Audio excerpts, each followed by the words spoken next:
वफाकी वजीर आबी वसाइल सैयद खुर्शीद अहमद शाह ने आज वापडा हाउस का दौरा किया। वफाकी वजीर को वापडा के मंसूबों पर पेशरफ्त के बारे में ब्रीफिंग दी गई।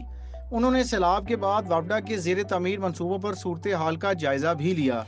इस मौका पर गुफ्तगू करते हुए वफाकी वजीर ने कहा कि मुल्क की तरक्की के लिए आबी ज़खायर और पन बिजली मंसूबे निहायत अहम हैं।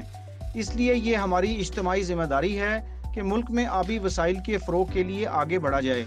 इन मंसूबों की तामीर से ज़राअत के लिए पानी ज़ख़ीरा होगा, सैलाब की रोकथाम में मदद मिलेगी और कम लागत और माहौल दोस्त पन बिजली भी पैदा होगी। वफाकी वजीर ने हालिया सैलाब की वजह से ज़ेर तामीर मंसूबों पर होने वाली मुमकिना ताख़ीर से बचने के लिए वापडा के प्लान पर इत्मीनान का इज़हार किया।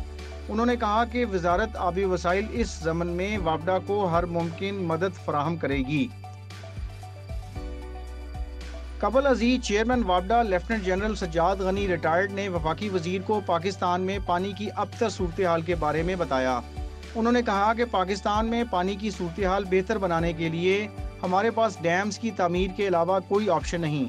उन्होंने वफाकी वजीर को दासू हाइड्रो पावर प्रोजेक्ट और मोहम्मद डैम की साइट्स पर हालिया सैलाब के असरात से भी आगाह किया।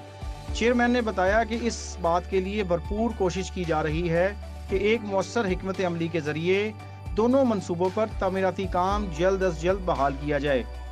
ये अमर काबिल ज़िक्र है कि वापडा इस वक्त पानी और पन बिजली के शोबों में 10 मंसूबे तमीर कर रहा है।